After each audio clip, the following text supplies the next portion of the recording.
Changing the order of your folders or groups in Forethought is very easy. It's a simple drag and drop. See here I have my Unit 6 out of order, so I can simply click on it one time. I want to make sure that I'm on the words. Notice the icon with the pointing finger. I want to click and drag. I want to do this pretty quickly.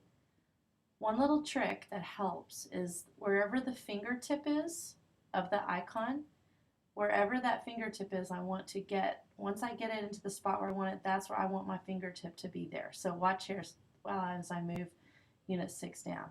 Click, hold, let go. It does open up that folder, but now it's in the order. So you can click, drag and hold, and now you have different orders. If you want the teaks or your standards in a different place, you just drag and drop. It's easy to get something to the bottom.